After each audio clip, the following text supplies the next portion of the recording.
अल्हम्दुलिल्लाहि रब्बिल आलमीन वस्सलातु वस्सलामु अला सय्यिदिल मुरसलीन अम्मा बअद फ़अऊज़ु बिल्लाहि मिनश शैतानिर रजीम बिस्मिल्लाहिर रहमानिर रहीम अस्सलातु वस्सलामु अलैका या रसूलल्लाह व अला आलिका व अस्हाबिका या हबीबल्लाह अस्सलातु वस्सलामु अलैका या नबियल्लाह व अला आलिका व अस्हाबिका या नूरल्लाह। মাদানী চ্যানেলের দর্শকবৃন্দ, প্রিয় নবী সাল্লাল্লাহু তাআলা আলাইহি ওয়া আলিহি ওয়াসাল্লামের অভ্যাস মোবারক অনুষ্ঠানে আপনাদের সকলকে জানাই আবারও স্বাগতম এবং আন্তরিক শুভেচ্ছা। এই অনুষ্ঠানে আমরা প্রিয় নবী সাল্লাল্লাহু আলাইহি ওয়াসাল্লামের অভ্যাস মোবারক সংক্রান্ত ইনশাআল্লাহু আযজা ওয়া জাল আলোচনা শুনব। প্রথমে আসুন, প্রতিবারের ন্যায় আমরা প্রথমে প্রিয় নবী সাল্লাল্লাহু আলাইহি ওয়াসাল্লামের উপর দুরূদ শরীফ পাঠ করার একটি ফজিলত শ্রবণ করি। হযরত সাইয়েদুনা কাব রাদিয়াল্লাহু তাআলা আনহু থেকে বর্ণিত, একবার নবী করিম রউফুর রহিম সাল্লাল্লাহু তাআলা আলাইহি ওয়া আলিহি ওয়াসাল্লাম ইরশাদ করেন, মেম্বরের কাছে আসো। সাহাবায়ে কেরামগণ ইরশাদ করেন যে আমরা মেম্বরের পাশে উপস্থিত হলাম। তখন হুজুর সাল্লাল্লাহু আলাইহি ওয়াসাল্লাম প্রথম সিঁড়িতে নিজের পা মোবারক রাখলেন। তখন ইরশাদ করলেন, আমিন। যখন দ্বিতীয় সিঁড়িতে পা মোবারক রাখলেন, ইরশাদ করলেন, আমিন। যখন তৃতীয় সিঁড়িতে পা মোবারক রাখলেন, তখনও ইরশাদ করলেন, আমিন। অতঃপর হুজুর সাল্লাল্লাহু তাআলা আলাইহি ওয়া আলিহি ওয়াসাল্লাম মেম্বর শরীফ থেকে নিচে তাশরিফ আনলেন। তখন আমরা আরজ করলাম, ইয়া রাসূলুল্লাহ, আজ আমরা আপনার কাছে এমন কথা শুনেছি যা পূর্বে কখনো শুনিনি। প্রিয় নবী হুজুর নূর সাল্লাল্লাহু তাআলা আলাইহি ওয়া আলিহি ওয়াসাল্লাম ইরশাদ করলেন যে জিবরাইল আমিন আলাইহিস সালাম আমার নিকট উপস্থিত হয়ে আরজ করল, যে ব্যক্তি রমজান মাস পেল আর তার ক্ষমা হলো না, সে আল্লাহ পাকের রহমত থেকে বঞ্চিত হোক। তখন আমি বললাম, আমিন। যখন আমি দ্বিতীয় সিঁড়িতে পা রাখলাম, তখন জিবরাইল আমিন আলাইহিস সালাম আরজ করলেন, যার সম্মুখে আপনার আলোচনা হইল আর সে আপনার উপর দুরূদ শরীফ পাঠ করল না, সেও আল্লাহ পাকের রহমত থেকে বঞ্চিত হোক। তখন আমি বললাম, আমিন। এরপর যখন আমি তৃতীয় সিঁড়িতে পা রাখলাম, তখন জিবরাইল আমিন আলাইহিস সালাম আরজ করলেন, যে ব্যক্তি আপন পিতা মাতা কিংবা তাদের মধ্যে থেকে কোনো একজনকে বৃদ্ধ অবস্থায় পেল, অতঃপর তারা তাকে জান্নাতে প্রবেশ করালো না, তবে সেও আল্লাহ পাকের রহমত থেকে বঞ্চিত হোক। তখন আমি বললাম, আমিন। দর্শকবৃন্দ, এই হাদিসে মুবারাকাতে আমাদের জন্য অসংখ্য শিক্ষণীয় বিষয় রয়েছে। যে ব্যক্তি প্রিয় নবী সাল্লাল্লাহু তাআলা আলাইহি ওয়া আলিহি ওয়াসাল্লামের নাম শুনল বা যার সামনে হুজুর সাল্লাল্লাহু আলাইহি ওয়াসাল্লামের নাম মোবারক নেওয়া হইল এবং সে প্রিয় নবীর উপর দুরূদ শরীফ পাঠ করল না, তার জন্য ফেরেশতারাও বদুয়া করে। এবং স্বয়ং প্রিয় নবী সাল্লাল্লাহু আলাইহি ওয়াসাল্লাম এই হাদিসে মুবারাকা দ্বারা জানতে পারলাম যে ওই বদুয়াতে প্রিয় নবী আমিন বলেছেন। অর্থাৎ প্রিয় নবীও সমর্থন জানিয়েছেন এই বদুয়াকে, যে হুজুর সাল্লাল্লাহু আলাইহি ওয়াসাল্লামের উপর কেউ যদি প্রিয় নবীর নাম শুনলে দুরূদ শরীফ না পাঠ করে, তাহলে তার উপর আল্লাহর লানত বর্ষিত হয়, ফেরেশতাদের বদুয়া, ফেরেশতাদের লানত এবং প্রিয় নবীর পক্ষ থেকেও লানত আসে। তাই আমাদেরকে উচিত, যখনই আমাদের সম্মুখে আমাদের সামনে প্রিয় নবী সাল্লাল্লাহু আলাইহি ওয়াসাল্লামের নাম মোবারক নেওয়া হবে, তখন আমাদেরকে উচিত দুরূদ শরীফ পাঠ করা, কমপক্ষে এতটুকু বলা যে সাল্লাল্লাহু আলাইহি ওয়াসাল্লাম। আর এছাড়া অন্যান্য আরও দোয়া যা জিবরিল আমিন আলাইহিস সালাম ও সময় বলেছেন, বদুয়া করেছেন, যে ব্যক্তি রমজান মাস পেল আর নিজে ক্ষমা করাতে পারলো না, সেও আল্লাহর রহমত থেকে বঞ্চিত হোক। এবং যে পিতা মাতাকে বৃদ্ধ অবস্থায় পেল এবং তাদেরকে রাজি করে জান্নাতে যেতে পারলো না, সেও আল্লাহ তাআলার রহমত থেকে বঞ্চিত হোক। তো আল্লাহ তাবারাকা ওয়া তাআলা আমাদেরকে এমন কাজ থেকে হেফাজত করুক এবং নিজেদেরকে আমরা এই সকল কাজ থেকে বাঁচিয়ে এর যে পজিটিভ সাইডগুলো আছে এগুলোর উপর আমরা আমল করবো ইনশাআল্লাহ তাআলা। আসুন একবার দুরূদ শরীফ পড়ে নেই। সাল্লু আলাল হাবিব সাল্লাল্লাহু তাআলা আলা মুহাম্মদ সাল্লাল্লাহু আলাইহি ওয়াসাল্লাম। দর্শকবৃন্দ, আজকের আমাদের যে টপিক, প্রিয় নবী সাল্লাল্লাহু আলাইহি ওয়াসাল্লামের অভ্যাস মোবারকের যে বিষয় নিয়ে আমরা আলোচনা করব, তা হচ্ছে গুনাহগার এবং নাফরমান বান্দাদের উপর। প্রিয় নবী সাল্লাল্লাহু আলাইহি ওয়াসাল্লামের যে অনুগ্রহ প্রদর্শন করার অভ্যাস ছিল, নেককার না, পরহেজগার না, মুত্তাকি না। বান্দাদের মধ্যে তো দুই রকমের ক্যাটাগরি আছে, কেউ ভালো আবার কেউ খারাপ। তো যারা ভালো তাদের সাথে সবাই ভালো আচরণ করে, যে নেককার তার সাথে সবাই ভালো আচরণ করে, সবাই তাকে ভালোবাসে, সবাই তাদের প্রতি দয়া প্রদর্শন করে। কিন্তু যে গুনাহগার, যে নাফরমান, যার আমল ভালো না, তাকে কিন্তু সমাজের লোকজন পছন্দ করে না, ভালোবাসে না, নিজের কাছে আসতে দেয় না। এবং অনেক ক্ষেত্রে তো নেককার বান্দারা এমন বান্দাদেরকে, গুনাহগার বান্দাদেরকে ঘৃণাও করে, যা করা উচিত না অ্যাকচুয়ালি। কিন্তু আমার প্রিয় নবী সাল্লাল্লাহু আলাইহি ওয়াসাল্লামের শিক্ষা দেখুন, আমার প্রিয় নবী সাল্লাল্লাহু আলাইহি ওয়াসাল্লামের অভ্যাস মোবারক দেখুন। তিনি গুনাহগার এবং নাফরমান বান্দাদের উপরেও নিজের অনুগ্রহ প্রকাশ করতেন, নিজের দয়া প্রকাশ করতেন। এটা প্রিয় নবীর অভ্যাস মোবারক ছিল। যেমন কিছু হাদিসে মোবারকা আমরা এখন শুনবো ইনশাআল্লাহ, যে হাদিসে মোবারকাতে হুজুর সাল্লাল্লাহু তাআলা আলাইহি ওয়াসাল্লামের অভ্যাস মোবারক, যে গুনাহগার এবং বান্দাদের প্রতি দয়া প্রদর্শন করার, ইনশাআল্লাহ আজ্জা ওয়া জাল তা প্রকাশ পাবে। ইনশাআল্লাহ আমরা তা শুনবো এবং বুঝতে পারবো যে প্রিয় নবী গুনাহগার নাফরমান বান্দাদের সাথে কেমন আচরণ করতেন। তাদেরকে ঘৃণা করতেন না। তিনি রহমাতুল লিল আলামিন, তিনি দুই জাহানের সর্দার, আল্লাহর রাসূল, তিনি নবী। আল্লাহ তাবারাকা ওয়া তাআলার পর প্রিয় নবীর মর্যাদা সবচেয়ে বেশি মখলুকের মধ্যে। তো প্রিয় নবী সাল্লাল্লাহু তাআলা আলাইহি ওয়াসাল্লাম কেমন আচরণ করতেন, যেমন বুখারী এবং মুসলিম শরীফের হাদিসে মোবারকা রয়েছে। হাদিসে মোবারকাটি রিওয়ায়াত করেছেন হযরত উমর বিন খাত্তাব রাদিয়াল্লাহু তাআলা আনহু, যিনি ইসলামের দ্বিতীয় খলিফা।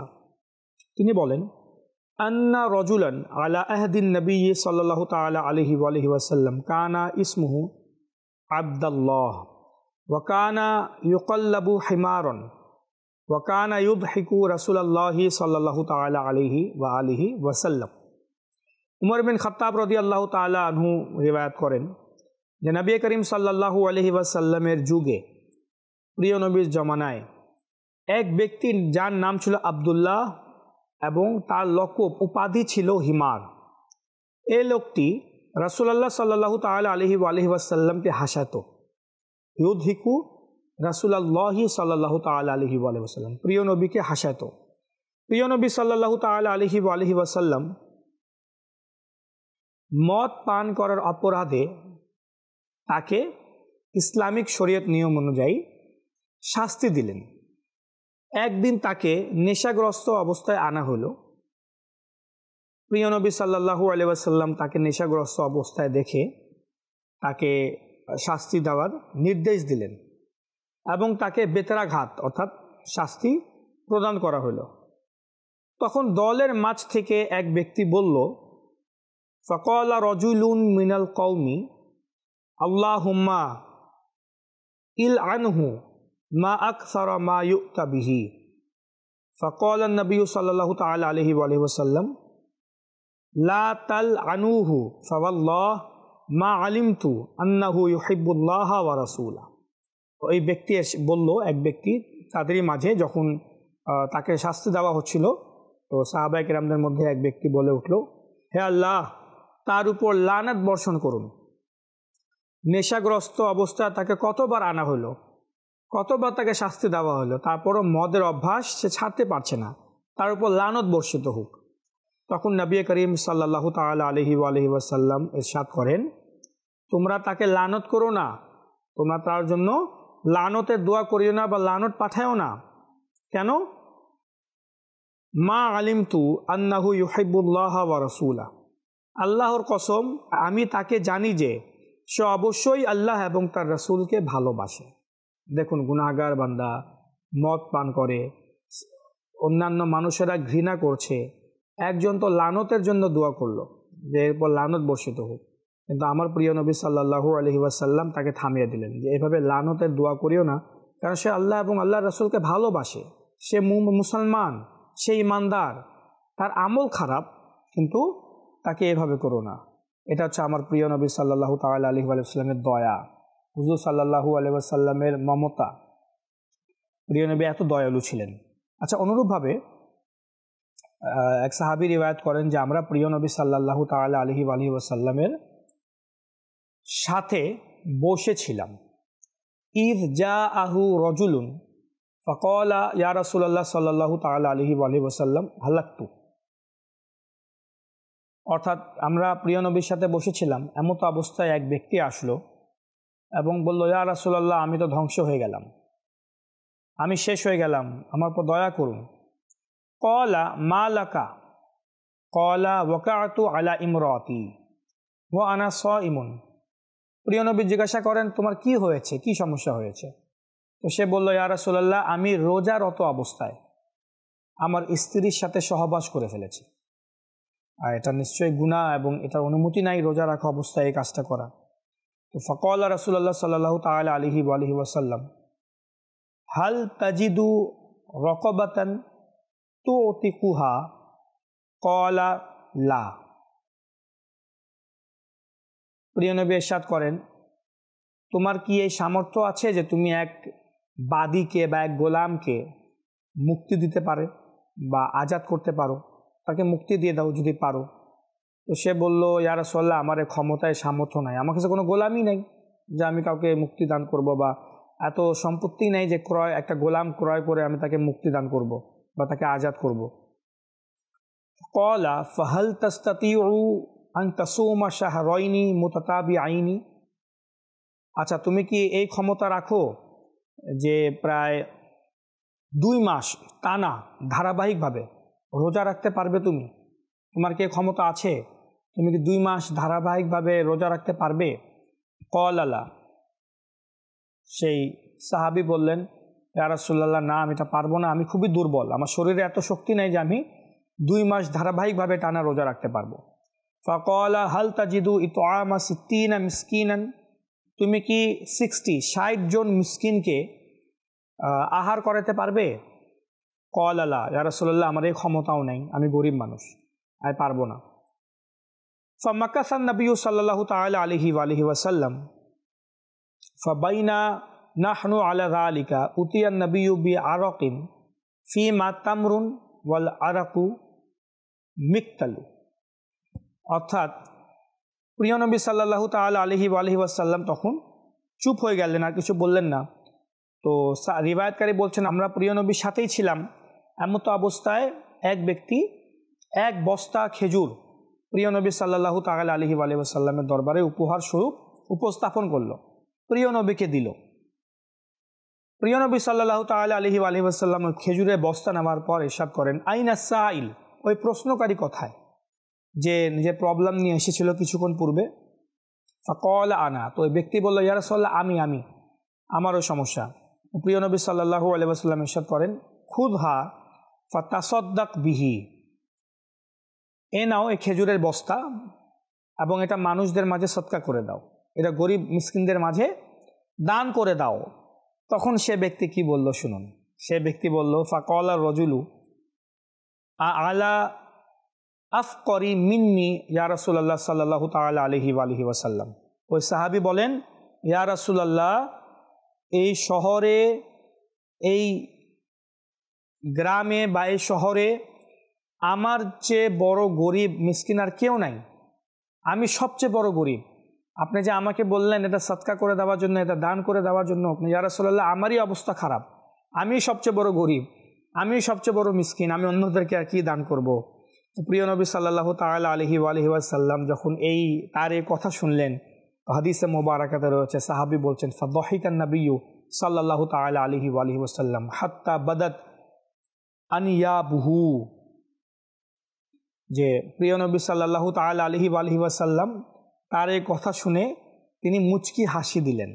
আর প্রিয় নবী এমনভাবে হেসে উঠলেন যে প্রিয় নবীর মোবারক দাঁত সমূহ দেখা যাচ্ছিল। প্রিয় নবী এমনভাবে মুচকি হাসি দিলেন। অতঃপর প্রিয় নবী সাল্লাল্লাহু তাআলা আলাইহি ওয়াসাল্লাম ইরশাদ করেন, ক্বালা আতইমহু আহলাক। যাও, তোমার পরিবার পরিজনদেরকে খাওয়াও, তোমার পরিবারকে গিয়ে খাওয়াও। অর্থাৎ কত সুন্দর একটি দৃশ্য যে এক সাহাবী আসলো, নিজের প্রবলেম বলল। তো রোজারত অবস্থায় কেউ যদি নিজের স্ত্রীর সাথে সহবাস করে ফেলে বা রোজা ভেঙে ফেলে, তখন তাকে ইসলামের পক্ষ থেকে যা জরিমানা নির্ধারণ করা হয়েছে, যে হয়তো একটা গোলামকে সে আজাদ করবে বা মুক্তি দান করবে, বা 60 দিন অর্থাৎ 2 মাস ধারাবাহিকভাবে সে রোজা রাখবে, অথবা 60 মিসকিনকে 60 মিসকিনকে সে খাবার খাওয়াবে, এই কোনো কিছুই সে করতে পারলো না। তারপর প্রিয় নবী খেজুরের বস্তা দিলেন, যাও এটা গিয়ে সদকা করে দাও। আর তখন সে যখন বলল, ইয়া রাসূলুল্লাহ, আমার তো নিজেই সবচেয়ে গরিব, আমি নিজেই সবচেয়ে বড় অভাবগ্রস্ত ব্যক্তি। তো প্রিয় নবী সাল্লাল্লাহু আলাইহি ওয়াসাল্লাম বললেন, যাও গিয়ে এটা তুমি আহার করো, তোমার পরিবারকে খাওয়াও। তো এক তো বোঝা যাচ্ছে যে প্রিয় নবী সাল্লাল্লাহু আলাইহি ওয়াসাল্লাম কত দয়ালু ছিলেন। এই জন্যই আমার প্রিয় নবী সাল্লাল্লাহু আলাইহি ওয়াসাল্লাম রাহমাতুল লিল আলামিন, সমস্ত জাহানের জন্য তিনি সবচেয়ে বড় আল্লাহ তাআলার রহমত। এক তো হচ্ছে এটা। দ্বিতীয় হচ্ছে যে ওই ব্যক্তি কোনো ভালো আমল নিয়ে প্রিয় নবীর কাছে আসে নাই, কোনো ইবাদত নিয়ে আসে নাই, কোনো রিয়াজত নিয়ে আসে নাই, কোনো তাকওয়া নিয়ে আসে নাই, বরং ওই ব্যক্তি থেকে একটা গুনাহ হয়ে গেছে, একটা ভুল কাজ হয়েছে। অথচ আমরা থাকলে হয়তো তাকে, আমাদের কাছে কেউ যদি এমন কোনো সমস্যা বা প্রবলেম নিয়ে আসে, হয়তো আমরা তাকে তিরস্কার করব, তাকে ছোট করব, তাকে তুচ্ছ জানব। কিন্তু আমার প্রিয় নবী সাল্লাল্লাহু আলাইহি ওয়াসাল্লামের আদর্শ দেখুন, আমার প্রিয় নবী সাল্লাল্লাহু আলাইহি ওয়াসাল্লামের অভ্যাস মোবারক দেখুন, তার আচরণ দেখুন। হুজুর সাল্লাল্লাহু আলাইহি ওয়াসাল্লাম শেষের দিকে কেমন ভালো আচরণ করলেন, মুচকি হাসি দিলেন এবং এই খেজুরের বস্তা তাকেই দিয়ে দিলেন।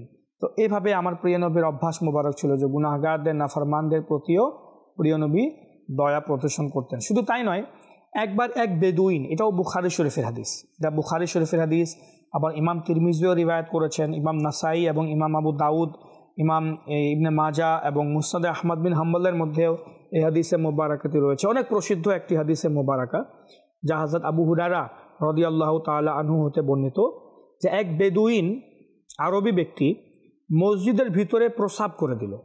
আল্লাহু আকবার! একটু চিন্তা করুন তখন কি অবস্থা হবে, মসজিদের ভিতরে প্রস্রাব। তো অবশ্যই সাহাবায়ে কেরাম তো তা সহ্য করবেন না, তো লোকেরা তাকে ধমক দেওয়ার জন্য, তাকে মারার জন্য উঠে দাঁড়ালো। তো সাহাবায়ে কেরামগণ উঠে দাঁড়ায় গেলেন, যেটা সে কি করলো। ফাকাল নবী সাল্লাল্লাহু তাআলা আলাইহি ওয়াসাল্লাম, দাউহু ওয়া আরিকু আলা বাউলিহি সাজলান মিন মাইন ওয়া যানুবান মিন মাইন ফাইন্নামা বুইসতুম মুয়াসসিরিনা ওয়া লাম তুবআসু মুআসসিরিন। প্রিয় নবী ইরশাদ করেন, ওকে ছেড়ে দাও, ওকে ধমক দিও না বা ওকে মেরো না, ওকে ছেড়ে দাও এবং প্রস্রাবের উপর এক বালতি পানি ঢেলে দাও, কেননা তোমাদেরকে সহজ নীতি অবলম্বন করার জন্য পাঠানো হয়েছে, কঠোর নীতি অবলম্বন করার জন্য তোমাদেরকে পাঠানো হয়নি। প্রিয় নবী সাল্লাল্লাহু আলাইহি ওয়াসাল্লাম উপদেশ দিয়ে দিলেন।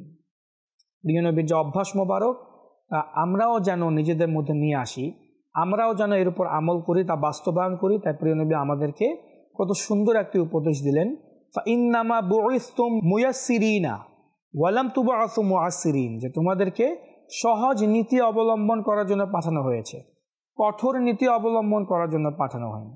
তোমরা কারোর সাথে কঠোরতা করবে, কাউকে ঘৃণা করবে, কাউকে তুচ্ছ করবে, কাউকে তিরস্কার করবে, এর জন্য তোমাদেরকে পাঠানো হয় নাই। মহব্বত, ভালোবাসা প্রদান করার জন্যই তোমাদেরকে পাঠানো হয়েছে।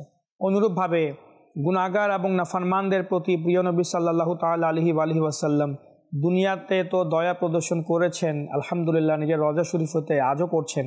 কিন্তু কাল কিয়ামতের দিন আমার প্রিয় নবী সাল্লাল্লাহু আলাইহি ওয়াসাল্লাম কি করবেন দেখুন।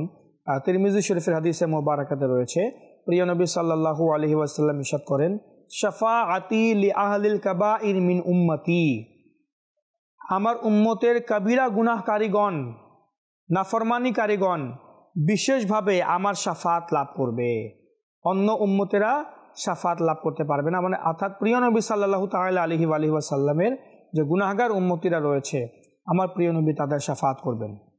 অনুরূপভাবে অপর এক হাদিসে মুবারাকাতে রয়েছে, আমাকে শাফাত করার অথবা আমার উম্মতের অর্ধেক জান্নাতি হওয়ার মধ্যে যে কোনো একটি গ্রহণ করার অবকাশ দেয়া হয়েছিল, তা আমি শাফাতকে গ্রহণ করেছি, কেননা তা ব্যাপক বিস্তৃত এবং অধিক ফলপ্রসূ। আর শাফাতের মাধ্যমে আমি যত ইচ্ছা, যত জনকে ইচ্ছা শাফাত করে জান্নাতে নিয়ে যেতে পারবো। তো এটা আমার প্রিয় নবী সাল্লাল্লাহু তাআলা আলাইহি ওয়াসাল্লামের গুনাহগার এবং নাফরমান বান্দাদের প্রতি দয়া প্রদর্শন করার অভ্যাস। আল্লাহ তাবারাকা ওয়া তাআলা এই অভ্যাসটি আমরা যেন নিজেদের মধ্যেও নিয়ে আসতে পারি, সে তৌফিক যেন আল্লাহ তাবারাকা ওয়া তাআলা আমাদেরকে দান করে। আমিন। বিজাহিন নবিয়্যিল আমিন সাল্লাল্লাহু তাআলা আলাইহি ওয়াসাল্লাম। সাল্লু আলাল হাবিব সাল্লাল্লাহু তাআলা আলা মুহাম্মদ সাল্লাল্লাহু আলাইহি ওয়াসাল্লাম।